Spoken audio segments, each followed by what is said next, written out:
এই না থলে। এ কি গিন্নি, না বলে কয়ে সকাল সকাল হাতে থলি ধরিয়ে দিলে যে? খেলা খেলা করে শুয়ে বসে ভালোই তো সময় কাটাচ্ছ, তবে এবার এটাও বুঝে নাও বাজারে না গেলে উনুন চলবে না, আর সেটা না হলে পেটও চলবে না। হ্যাঁ, সারাটা জীবন তো পরিশ্রম করেই কাটিয়ে দিলাম, এখন কদিন একটু শুয়ে বসে কাটাচ্ছি, সেটা আর তোমার ভালো লাগছে না বুঝি? হ্যাঁ, হচ্ছে না, এমন কুড়েমি করলে আর হাঁড়ি চড়বে না। হ্যাঁ, যাই, তবে মূলোটা বেগুনটা যা পাই তাই দিয়ে থলে ভরাই। চলে পরে আনবো তো আমরা, তুমি কেন যাবে গোপাল দাদা? বাচ্চাদের কাছে খবর পেলাম ওদের গোপাল দাদুকে নাকি খুব খাটাচ্ছে দিদা, তাই গোপাল দাদার খাটুনি যাতে একটু কমে তাই বাজারটা করে দিয়ে গেলাম আর কি। গোপাল দাদা তো লোকজনের উপকার কম করেন না, আর আমাদেরও অনেক উপকার করেছে। হ্যাঁ, তাই এটুকু করতে পেরে আমাদেরও খুব ভালো লাগছে। বললে তো যা আছে তাই দিয়ে দুজনের এক সপ্তাহ ভালো করে কেটে যাবে। একেই বলে গিন্নি, যে খায় ননি তাকে যোগায় চিন্তামণি। আজও তো দেখছি গড় হাজি। এটা আর নতুন কথা কি, গোপাল তো এরকমই করে। তাই তো দেখছি আসার আর নাম নেই। মহারাজ, এভাবে দিনের পর দিন না এসেও তো গোপাল ঠিক পার পেয়ে যাচ্ছে। বারে বারে খুকু ধান খেয়ে যাবেন, সেটা কি করে হবেন? এই মরেছে, এই পণ্ডিত যে আবার অং বং চং শুরু করে দিল। কিন্তু গোপাল আসছে নাই বা কেন? শ্বশুর বাড়ির আদর পেলে কি আর কারোর আসতে ভালো লাগে? মা, গোপাল গেছে শ্বশুর বাড়ি, তাই তো ধরি ধরি করি, কিন্তু ধরতে নাহি পারি। শাশুড়ির আদরে গোপাল তো তাহলে খাসা আনন্দেই আছে। এখন ওই আদরে না আবার অন্য কিছু হয়ে যায়। হতে আর বাকি কি আছে? গোপালের লম্ফ ঝম্প দেখেই তো টের পাওয়া যায়। না না, গোপাল ফিরে এলে ওকে কড়া শাসন আর কাজের মধ্যে রাখতে হবে। আমি সিপাইকে পাঠাচ্ছি গোপালের খবর নিতে, সে আদৌ ফিরছে কিনা, আর না ফিরলে কবে ফিরতে পারে সেই ব্যাপারেও খোঁজ খবর নিতে হবে। একদম ঠিক ভেবেছেন মহারাজ। যাক, এবার গোপাল ফিরে এলেই জব্দ হবে।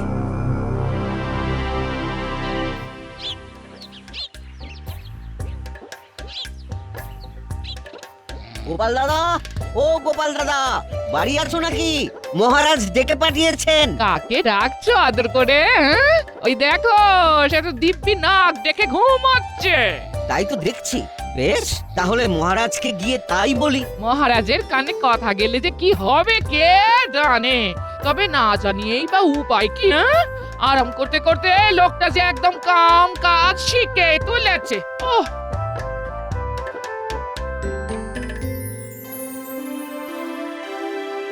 কই, কারুর কোনো কাজেই তো তেমন জুত দেখতে পাচ্ছি না। আচ্ছা, সবার হলোটা কি? সে কি মহারাজ, একবার খতিয়ান নিয়েই দেখুন না, কাজ দেখে মুগ্ধ হয়ে যাবেন একদম। বটে, তা সেনাপতি তুমিই শুরু করো দেখি। মহারাজ, সিপাহীরা কিন্তু তৈরি আছে, বিপদ বুঝলেই পাই পাই করে ছুটবে, কেউ ধরতে পারবে না। তবে আমার গণনা বলছে এক্ষুনি তেমন কোনো বিপদের সম্ভাবনা নেই। তাই যাহা ইচ্ছা করি যেথা খুশি যাই। হ্যাঁ, আর নিয়ম করে রাজসভায় আসি যাই আর বেতন পাই। আমার কিন্তু কাজের বিরাম নেই মহারাজ, নিত্য নতুন গবেষণা আজকাল। হ্যাঁ, সেই সব গবেষণার ফলটা কি হচ্ছে? সবই তো বিফলে যাচ্ছে মনে হচ্ছে। গোপালটা তবু যাও বা কাজের ছিল, কিন্তু সেও তো শ্বশুর বাড়িতে গিয়ে বসে আছে। আছে মহারাজ, গোপাল দাদা আছে। সে তো থাকবেই, কিন্তু আছেটা কোথায়? গোপাল দাদা নিজের বাড়িতেই আছে আর নাক ডেকে ঘুমোচ্ছে। সাহস তো কম নয়। না না না না, গোপালকে আর মাফ করা যাবে না। ওরা কোনো শাস্তির কথা মাথায় আসছে নাকি মহারাজ? এখনো আসেনি, তবে এসে যাবে। রাজসভায় না এসে বাড়িতে বসে নাক ডাকার ফল গোপাল এবার একেবারে হাতে গরম পাবে। জানি তো এরকমই কিছু একটা হবে, তাই আমি ছুটে এলাম মহারাজ। এবারের মতো ওকে ক্ষমা করে দিন মহারাজ। ক্ষমা পরম ধর্ম বটে, কিন্তু এমন অপকর্ম করলে কি মাফ করা যায় মহারাজ? তাই তো বেশ একটু ভাবনায় পড়ে গেলাম এবার। উনি তো এতদিন ধরে আপনাকে বিভিন্ন রকম ভাবে সাহায্য করেছে না, তাই ওকে আর একটু সুযোগ দেওয়া হোক মহারাজ। আসলে শ্বশুর বাড়িতে গিয়েই আমার স্বামী না আরো অলস হয়ে পড়েছে। হ্যাঁ, একটু না অনেকটা, সেটা কি তুমি মেপে দেবে? না না না না, আমি কথা দিচ্ছি কয়েকদিনের মধ্যেই ওকে চটপটে করে রাজসভায় পাঠাবো আমি। হ্যাঁ, তাহলে দেখি কয়েকদিনের মধ্যে কিছু হয় নাকি। এবার আমার পালা, আমি শুরু করছি। আগডুম বাগডুম ঘোড়াডুম সাজে। আমি ছুটোছুটি করলে কি হবে? উনি একেবারে খোশ মেজাজে আছেন না? এটা তুমি ঠিক বলেছো দিদা, দাদুর মেজাজ একেবারে ফুরফুর করছে। দাদুর জন্য আজকে খেলা একেবারে জমে গেছে। তুমি আমাদের সঙ্গে এসে খেলো না দিদা। আমাকে কি আর তোর দাদু পেয়েছিস, হ্যাঁ, যে কাজকর্ম শিখে তুলে দিয়ে আগডুম বাগডুম খেলবো? হ্যাঁ? ক্ষতি কি গিন্নি? তুমিও শিং ভেঙে বাছুরের দলে ঢুকতেই পারো। আমার তো আর তোমার মতো ভীমরতি হয়নি। হ্যাঁ, নাও নাও দাদু, খেলা শুরু করো তো। দিদা এসেই না সব গুলিয়ে দিল। ও তুই যদি দাদু দাদু করিস, তবে দাদুর সঙ্গে বসে বসে না খেলে দাদুকে নিয়ে অন্তত হেঁটে চলে বেড়াতে তো পারিস। তোদের দাদু যে ঘরে বসে বসে কুঁড়ে হয়ে যাচ্ছে, সে খবর রাখিস? হ্যাঁ, সে হোক গে, আমরা থাকতে দাদুকে হাত পা নাড়াতে হবে কেন? আমরাই তো দাদুর হাত পা, তাই আমরাই দাদুর সব কাজ করে দেব। চল চল, চটপট হাতে পাতে করে দিদাকে দেখিয়ে দি বাচ্চারা কি পারে।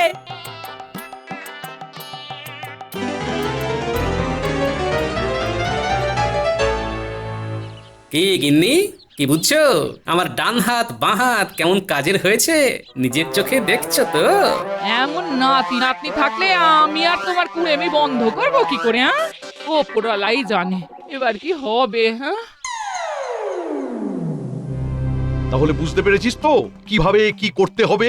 আপনি তো একেবারে ফর্দ ধরিয়েই দিয়েছেন মন্ত্রী মশাই। কি কি কিনতে হবে? মাছ, মশলা, তরি তরকারি। যাক যাক, এতদিনে তুমি তাহলে সংসারের দায়িত্ব বুঝেছো। আমি বলার আগে কি সুন্দর সব গুছিয়ে জোগাড় করে আনতে বলছো। হ্যাঁ হ্যাঁ, ফর্দটা বেশ ভালো করেই করেছি, যাতে এক সপ্তাহ আর নড়াচড়া করতে না হয়। এইভাবে সংসারের প্রতি আরো দায়িত্ব নিতে হবে তোমায়। দায়িত্ব নিচ্ছি বটে, তবে নিজের সংসারে নয়, বরং গোপালের সংসারে।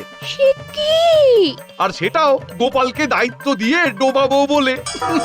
তুমি যে কি খেলা খেলছো এবার কে জানে।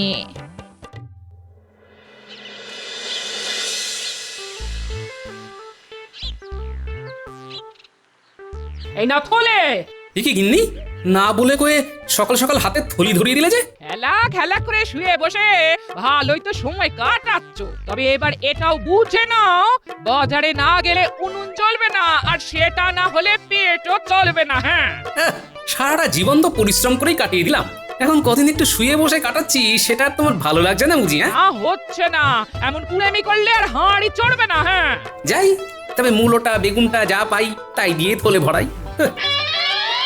চলে পরে আনবো তো আমরা, তুমি কেন যাবে গোপাল দাদা? বাচ্চাদের কাছে খবর পেলাম ওদের গোপাল দাদুকে নাকি খুব খাটাচ্ছে দিদা, তাই গোপাল দাদার খাটুনি যাতে একটু কমে, তাই বাজারটা করে দিয়ে গেলাম আর কি। গোপাল দাদা তো লোকজনের উপকার কম করেন না, আর আমাদেরও অনেক উপকার করেছে। হ্যাঁ, তাই এটুকু করতে পেরে আমাদেরও খুব ভালো লাগছে। বললে তো যা আছে তাই দিয়ে দুজনের এক সপ্তাহ ভালো করে কেটে যাবে। একেই বলে গিন্নি, যে খায় ননি তাকে যোগায় চিন্তামণি। এবার আমি সত্যি সত্যি হাল ছেড়ে দিলাম।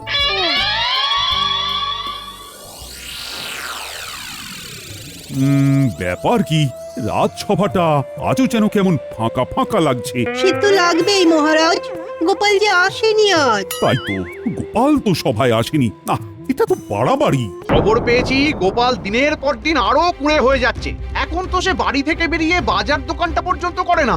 আপনি বলুন মহারাজ, এসব কি হচ্ছে? বলো কি, তাই নাকি? আমি কি একটা ভেষজ আর একবার খাইয়ে দেখবো মহারাজ, এই রোগ সারে নাকি? দেখা দেখির আর কি আছে মহারাজ, এবার অন্তত গোপালকে বরখাস্ত করা উচিত। তার আগে আর একবার ভেবে দেখবেন না মহারাজ, আজ না হোক কাল যদি গোপাল আসে। তো তার জন্য কি বরণ ডালা সাজিয়ে বসে থাকবো আমি? তবু মহারাজ নিজে চোখে একবার দেখবেন নাকি সত্যি মিথ্যে আসলে কি? বেশ তো, তবে ব্যাপারটা কি হচ্ছে সেটা একবার নিজের চোখে দেখি, তারপর না হয় শাস্তি দেব। তেমন হলে বরখাস্তের চিঠি না হয় আমি একেবারে হাতে হাতেই ধরাবো গোপালকে। এবার অন্তত গোপালকে বরখাস্ত করা উচিত।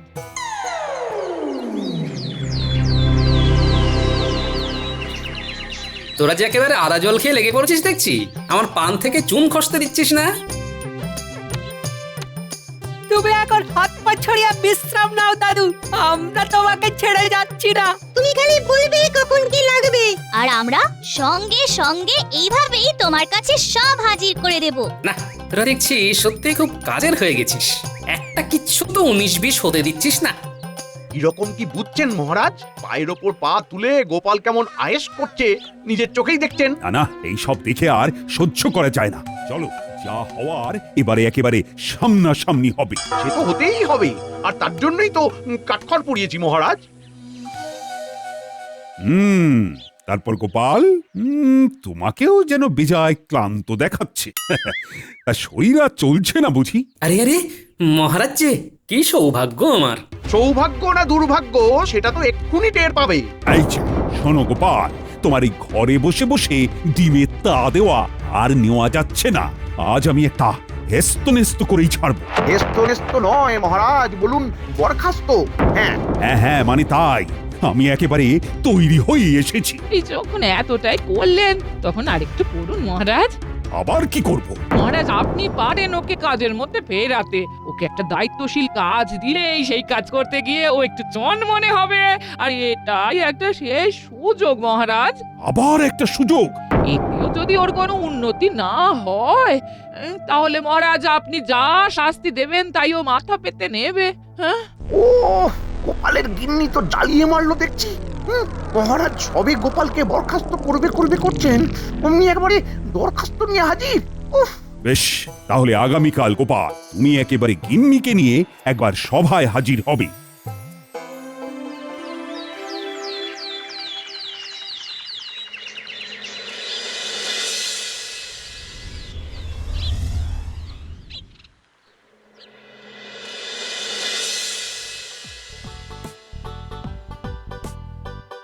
পেন নাম হই মহারাজ। ওই কোথায়? এ তো হাই। হ্যাঁ, গোপালের আলসেমি যাওয়ার তো কোনো লক্ষণই নেই দেখছি। ও ভাই গোপাল, তুমি কি ক্লান্ত? তুমি নিজে মুখেই বলো না, সবাই না হয় শুনতো। গোপাল আর কি শোনাবে, এখন হাই তুলছে, একটু পরেই যাই যাই করবে। কারণ মহারাজ গোপালকে তাড়ালেন বলে। অযোগ্য লোককে সভায় বসিয়ে রেখেই বা কি হবে? যাক, তুমি এসেছো তাহলে, কিন্তু গিন্নিকে সঙ্গে করে নিয়ে না এসে তুমি তো সেই আমার আদেশ অমান্যই করলে গোপাল। কেন মহারাজ? কাজ তো আমি করব, গিন্নির কি দরকার? এই হ্যাঁ, মানে না, মানে তাই তো। নামে গোপাল আর তালেও ঠিক। মহারাজ এখন কি করিং কি বলিং? তা গোপাল, তোমার যখন শুয়ে বসেই থাকতে ইচ্ছে করছে তখন বসে থাকার কাজই দেব না হয়। দিন না মহারাজ, কর্মই তো ধর্ম। কি কাজ দেবেন দিন? কাজ আমার ভাবা হয়ে গেছে। আমার দাদুর আমলের একটা টিনের সিন্দুককে প্রাসাদের সামনের মাঠে বসে রোদ খাওয়াতে হবে। এটা আবার কেমন কাজ মহারাজ? হ্যাঁ, এটা তো গোপাল চোখ বুঝেই করে দেবে। চোখ বুঝলেই তো টেরটি পাবে। সেই সিন্দুক যাতে কেউ তুলে নিয়ে না চলে যায়, তাই কড়া পাহারায় রাখতে হবে। কিছুতেই সিন্দুককে কাটছাড়া করা যাবে না। আর যদি সিন্দুক হারায় তবে 100 মোহর জরিমানা গোপালকেই ভরতে হবে। বেশ, তবে তাই হবে মহারাজ। কাল থেকেই না হয় টিনের সিন্দুক রোদ খাবে।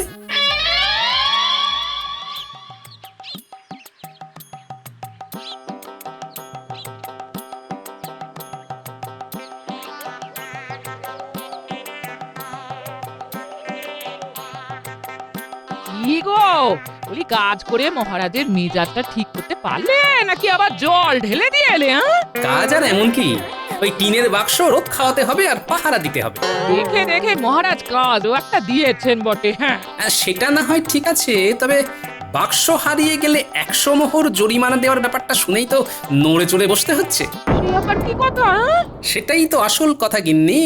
10 মোহরে যে বাক্স পাওয়া যায় তার জন্য 100 মোহর জরিমানাটা যে মোটেই মানা যাচ্ছে না গিন্নি। আমাকে ভয় পাইয়ে দিতে মহারাজ জরিমানার পরিমাণটা বাড়িয়ে দিয়েছে। সে একরকম ভালোই করেছেন, এতেই কাজ হবে। তবে মহারাজও টের পাবেন জরিমানার কথা বলে তিনি আমাকে কত বড় একটা সুযোগ করে দিয়েছেন। আবার আবার কি প্যাঁচ কষছো বলো তো তুমি? হ্যাঁ, এখনো কষিনি, তবে কষে ফেলতে কতক্ষণ? তবে তার জন্যে বাচ্চাদের সঙ্গে নিতে হবে। যা হওয়ার কাল বেলা গড়ালেই দেখা যাবে।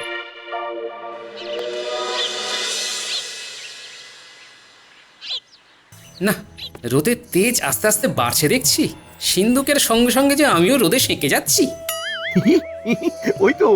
ওই তো গোপাল কাজে লেগে পড়েছে দেখছি। ওটার এমন কি কাজ? তবে হ্যাঁ, ওই বসে থাকাটাও যে কত কষ্টের সেটা গোপাল এবার টের পাচ্ছে। গোপালং আলস্যং গচ্ছামি। এবার গোপাল বুঝুক ঠেলা, এটাও মহারাজের একরকম মারি বটে।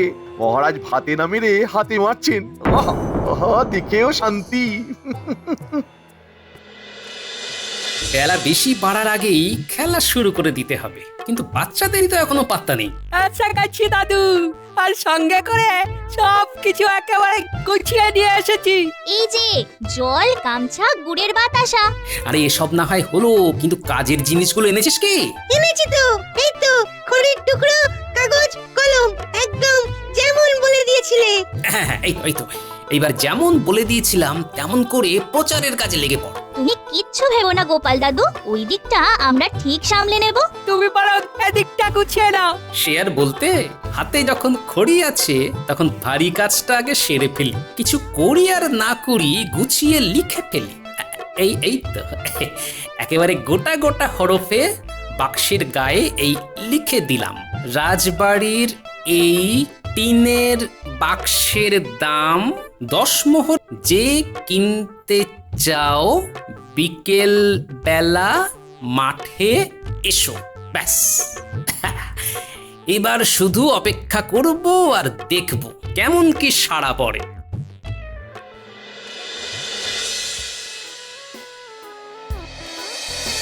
ও মা, দেখো দেখো, মহারাজের মনি যেন ফুর্তি, মিটিমিটি হাসছেন, যেন ভাবছেন কত কি। সে তো হবেই সভাকবি, সে তো হবেই। মহারাজ যে অলস গোপালকে আচ্ছা করে ঘোল খাইয়ে দিয়েছেন এবারে। রোদে বসে থাকতে থাকতে গোপালের মাথাটাই না এবার খসে পড়ে। বুদ্ধিতে যে মহারাজ গোপালের থেকেও কম যান না সেটা দেখিয়ে দিলেন বটে। হ্যাঁ, বসে বসেও যে মাথার ঘাম পায়ে ফেলা যায় সেটা তাহলে এবার গোপাল জানলো। কি বলো সবাই? বলার আর কি আছে মহারাজ, আমরা তো যা দেখার নিজের চোখেই দেখে এলাম।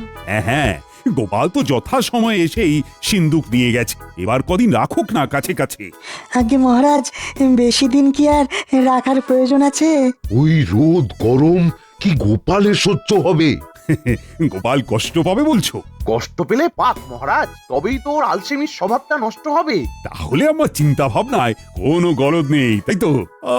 আমার এক টোটকায় অলস গোপাল এবার কাত হয়েছে।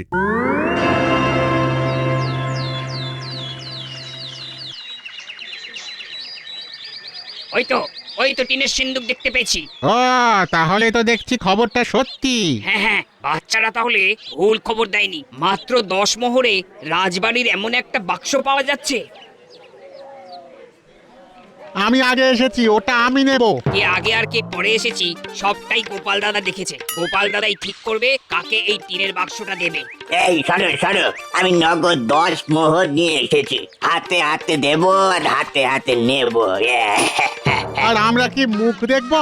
আহা, নিজেদের মধ্যে গুঁতোগুতি করে কি লাভ ভাই? বাক্স তো একটাই, তাই সবাই পাবে কি করে? তাহলে কি উপায়, কে পাবে ওটা? সেই জন্যই তো ভাগ্য পরীক্ষার ব্যবস্থা করছি আমি। যারা ভাগ্য পরীক্ষার খেলায় যোগ দিতে চাও তারা একটা করে মোহর দাও, তারপর দেখো কি হয়। এই নাও, আমি দিলাম।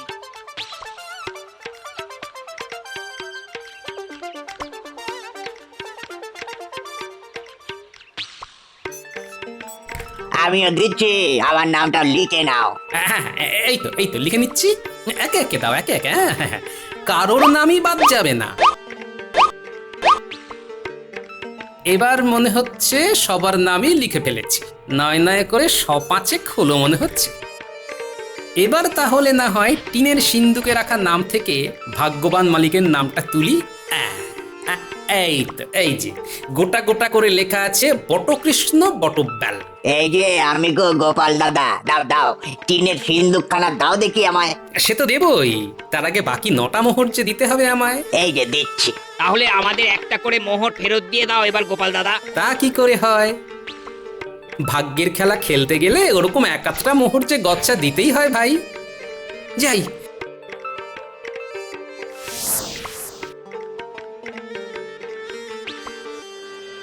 আমি এগোলাম। যাই, আমি বরং এবার মহারাজের কাছে যাই। দুগ্গা দুগ্গা।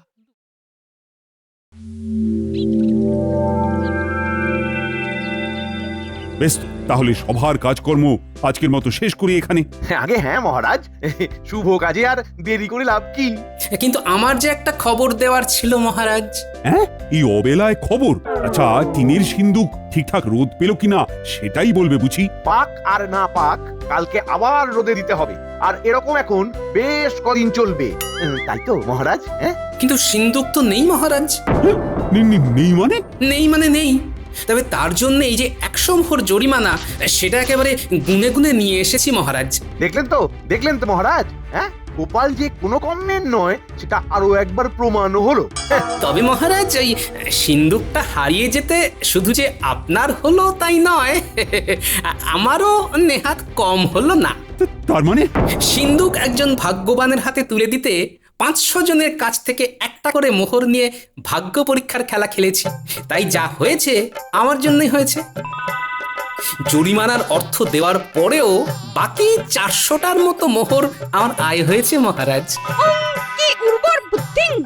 এই না হলে গোপালের বুদ্ধি ঠিক সময়ে কাজে লাগিয়েছে। হ্যাঁ, সত্যি, এই না হলে গোপাল, এটাই তো গোপালের কাজের মতো কাজ। শরীরে অলস হলে কি হবে, গোপাল দেখিয়ে দিয়েছে মাথাতে তার আগের মতোই ধার আছে। হ্যাঁ, গোপাল তাহলে এবারেও ফাঁকতালে কাজ গুছিয়ে নিয়েছে। তবে মহারাজ, আপনি নিশ্চিন্ত থাকুন, এবার থেকে আমি নিয়ম করেই সভায় আসব। আমার জন্য গিন্নিকে অনেক অনুনয় বিনয় করতে হয়েছে, সেটা কি আর ভালো লাগে? যাক, তাহলে তোমার শুভ বুদ্ধির উদয় হয়েছে। নিজের বুদ্ধির পরিচয়ের সঙ্গে সঙ্গে গিন্নির মান মর্যাদা রক্ষার দায়িত্ব যে আমার মহারাজ। এটাই তো কথার মতো কথা গোপাল, এই জন্যই তো বলি তোমার তুলনা হয় না।